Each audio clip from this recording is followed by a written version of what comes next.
Hi, I'm Julie Witcover, and I'm a researcher here at the Institute of Transportation Studies and the Policy Institute. And I'm going to talk to you today a little bit about this low carbon fuel standard status review project that I've been working on for quite some time. And basically the background to the project, which I don't think is any surprise to people who are watching this, is that California is going to need a lot of changes in its transportation fuels in order to meet its carbon neutrality climate goals.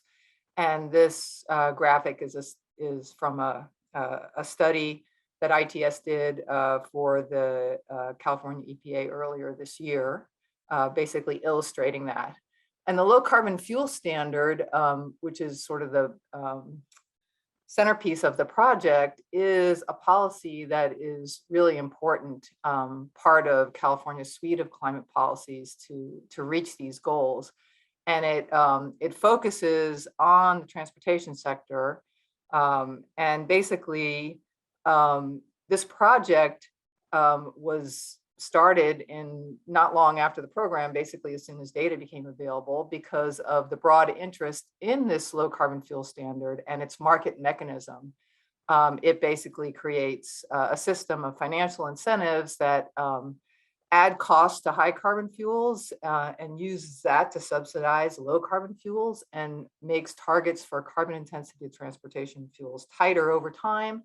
And this is meant to drive innovation and move away from fossil fuels and help California meet its goals. So what we do in this project is pretty straightforward. We do periodic reports, and we analyze the trends of how the fuel mix is responding to this market response.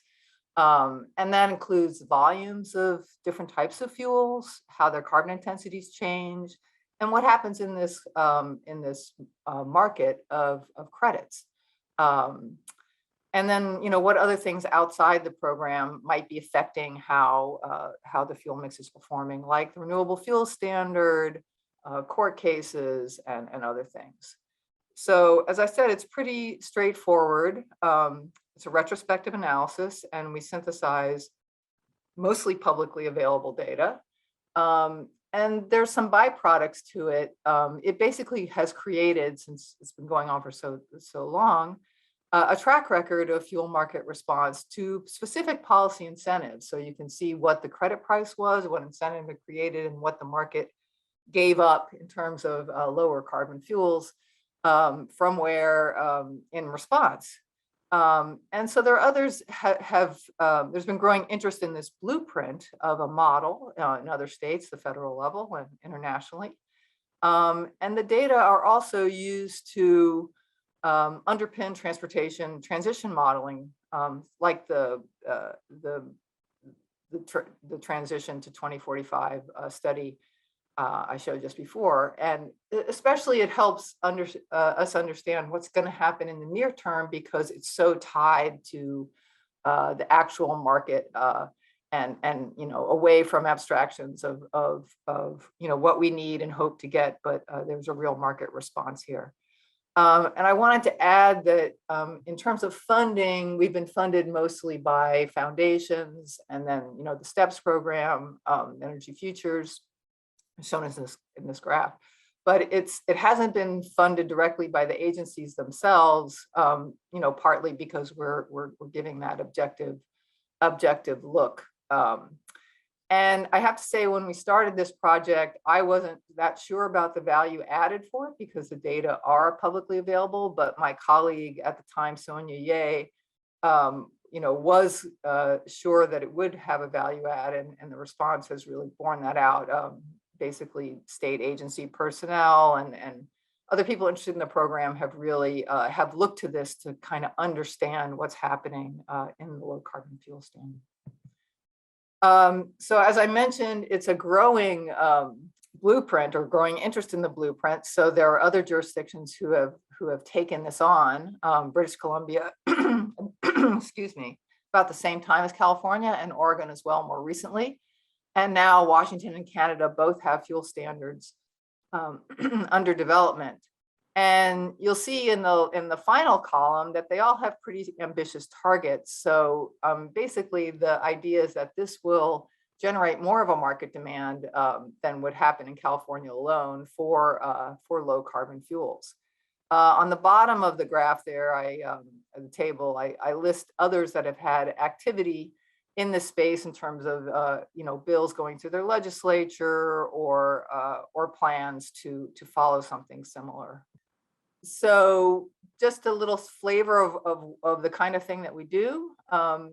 You can see that from the data, alternative fuels under these programs have been a rising contributor to transport energy, almost doubling in the longest standing programs in California and BC.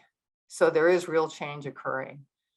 And pretty much everywhere, what this graphic shows is the dotted line shows the targets, the carbon intensity targets in terms of a percentage of carbon intensity reduction from the baseline year. So that would be mostly fossil fuels in the base year.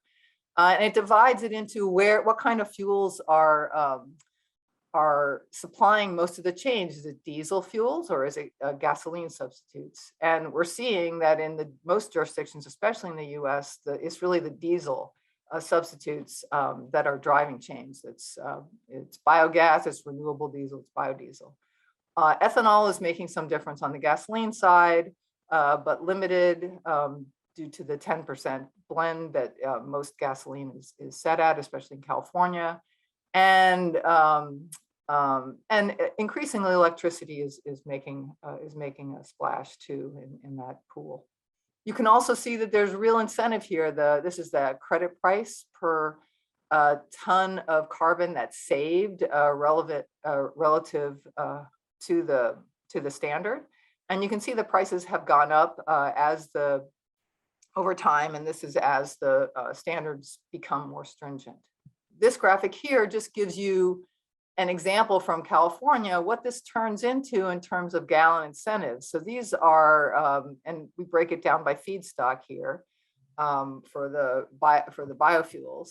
And you can see that it's a non-trivial amount of money for per gallon of, say, renewable diesel, ethanol, and these other alternative fuels. So this is what's driving the change, is the size of this incentive. So I just wanted to give you a flavor of the kind of thing we look at. And looking ahead, we're trying to do more to compare the policy incentives across the jurisdictions so we can understand how these, where is the renewable diesel gallon flowing and why, and just to basically understand the low carbon fuel markets more. We also want to be able to see as they come into the commercial space what the new carbon lowering steps are. So this program policy is really meant to draw out those carbon lowering steps into the marketplace on the basis of the lowest cost at a particular time. So you can sort of see what might be coming in. We're also very interested in the feedstock trends because especially the lipids, renewable diesel is a big part of the story, that it's been growing, and petroleum refineries have announced a lot of conversions to renewable diesel. And there's some concern that the feedstocks, there will be not sufficient feedstocks, and you might get into much more crop-based fuels than you have in the past, which raises concerns about land use change and food prices. We're also maintaining a database so that other people can basically download and take a look at whatever they want to and kind of get into the data in an interactive way. And then we continue to feed data trends both into modeling efforts.